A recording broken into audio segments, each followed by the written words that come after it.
everybody and welcome back to my channel. It was my birthday this month, so I'm bringing you a book haul.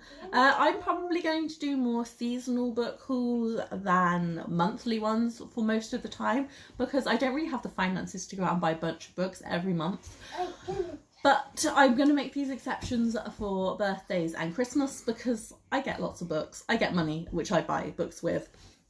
So yeah, I'm bringing you my birthday book haul. I have divided this into 3 sections. I have books I was gifted, books I bought with birthday money, and just random purchases throughout the month.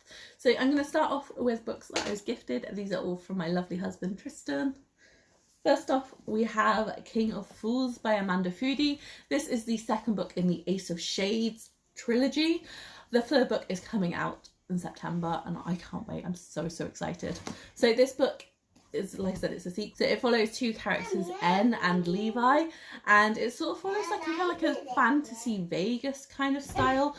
In the first book, N had to go to the city looking for her mum, and Levi was like the leader of a gang, even though he's only a teenager, and things sort of transpired to make them meet, and I loved it so much. It was the first and I think last time I tried annotating a book, and there were so many tabs throughout the whole book because I just loved it so much.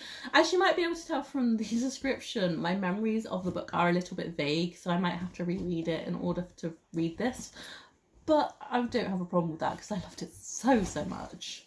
Next, we have Empire of the Sand by Tasha Suri. I think partially the reason I was gifted this is because, you know, my name's Tasha, her name's Tasha. Oh. So this book follows our main character, Mare, whose dad is like part of the royal kind of like ruling family. Her mum's always a bit of an outcast, so she's sort of been torn in the middle between these 2 cultures. Then one night she is caught doing something that she shouldn't, and she is basically going to be forced into an arranged marriage, and if she doesn't agree to it, the gods aren't going to be impressed. This book sounds amazing. Like, it's blurred by R.F. Kuang, who I love so much. She wrote the Poppy War trilogy, which I'm currently reading the 2nd book of, and it's amazing. And it just sounds so good, and I haven't really heard that much about it, but I'm really excited to read it. Then finally from Tristan, we have 2312 by Kim Stanley Robinson. This is very different to my usual type of book. This is like an adult sci-fi, which I don't tend to read very much at all, but it's something I've been wanting to read a bit more of. And this book obviously is set in the year 2012. It's set in the year 2312, and like things are so different. Like, we have conquered basically the entire of space. There are people living on all the different planets. But this year, 2312, something is going to happen that is going to bring into question everything, basically. So it sounds really interesting. It does have kind of mixed reviews, but I'm willing to go into it and sort of make my own mind up about it because, like I said, it sounds really good. And like, the cover's really pretty as well. Then we're going to go books I bought with birthday money. So first we have A Blade So Black by L.L. McKinney. This is an Alice in Wonderland retelling, and honestly it sort of won me at that. It's a book I've had my eye on for quite a while because I love Alice in Wonderland. I love Alice in Wonderland retellings. Anything to do with it, I am there.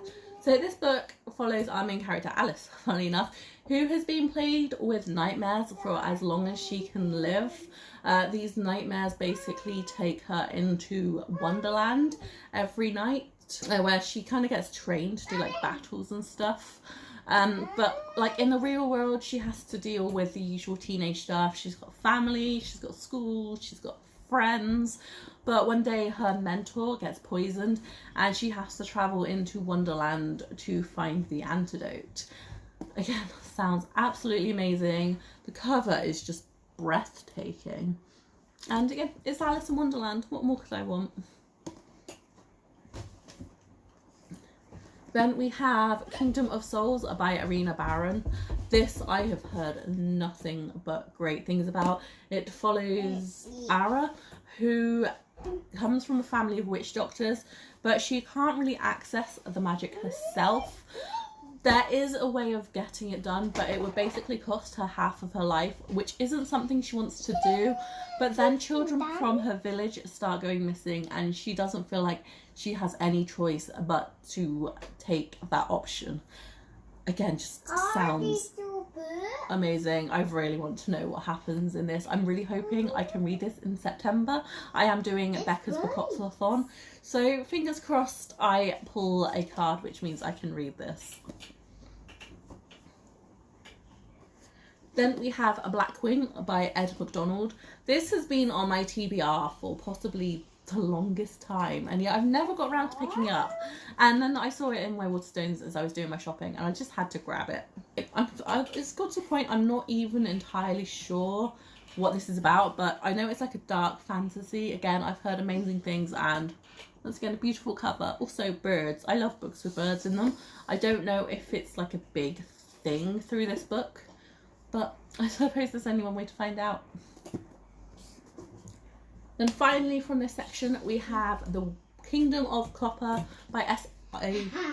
Chakrabarti.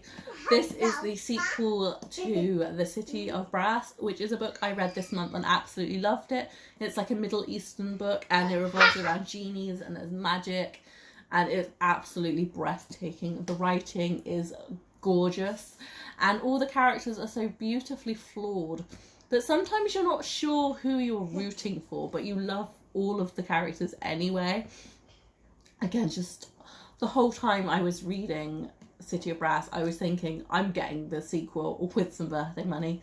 The final book, The Empire of Gold, it came out recently, but I'm not sure that's out in paperback yet, and because my first two are in paperback, I want the whole set to be.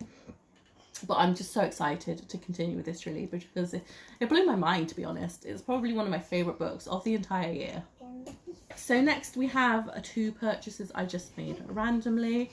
The first is The Hate U Give by Angie Thomas. Again, this is getting all of the hype recently. It follows a very important topic. Like, basically it follows our main character Star, whose best friend gets shot for absolutely no reason by a police officer. So it's quite kind of like important and relevant with everything that's going on this year. And yeah, I know loads of people have been reading it recently, and it was on the buy one get one half price in my local Smiths, so I thought I would grab it and see what the hype is all about. I have heard that it is really sad and it makes you cry, so I'm kind of worried about that because I'm not usually one for big like sad books, but I know this is a really, really important book at the moment, and one of the spaces for Bookopoly-thon is to read a sad book, so I will probably read this if I get that square. Then with that offer I also got In Case You Missed It by Lindsay Kelk. Wildly different to the last book. Lindsay Kelk is like one of my favourite go-to authors for light fluffy books because she does them so well, and her books are always so funny. So this book follows our main character Roz. She's been away for like 3 years, so she comes back to like where she used to live thinking everything's going to be back to normal, but everyone's sort of moved on with her life. But then she starts getting texts from an old boyfriend who I think is like the one that got away, and she kind of wants to see if there's anything left there, I think. I'm on actually Lindsay Kelk's Facebook group on Facebook group on Facebook. Yes, I'm going with that. And everyone has been raving so much about this book. There have been a few things saying like it gets off to like quite a slow start, but even then, like once it gets into it, sorry, Magnus has just turned off the light and it's really dark because it's rainy outside, so sorry for the sudden lighting change. But yeah, this is supposed to be just amazing, hilarious, makes you cry at points, I think people have said, and I'm really excited to read it. I love Lindsay Kelk so much. Then finally, my last two books I got for a 2 for £7 offer on Amazon. They are middle grade books because I'm trying to expand my middle grade collection so I can take part in Believathon in November. The first is The Wizard of Once by Cressida Cowell. This follows two characters, one who is a wizard and one who is a warrior, and they have been brought up as enemies. But whilst they've grown up fighting each other all the time, a big evil has like sneaked in unnoticed, and I think they're going to have to team up together to try and take it down. I have heard, again, nothing but good things about this book. I've been doing lots of research into which middle grades I should look into, and this has always been like one of the top recommendations. Also, it's purple, and we don't have enough purple books in the world. Sorry again about the lighting. Magnus is just being Magnus. Then finally we have Keeper of the Lost Cities by Shannon Messenger. This follows our main character Sophie. She is a telepath and she is convinced she is the only person who has this ability. But then she stumbles upon a boy called Fitz who has the same ability and takes her to this magical world where it's a lot more common, but not everybody wants her there. Some secrets come out about her path, and people she's going to have to start fighting for her life. Again, I've heard amazing things.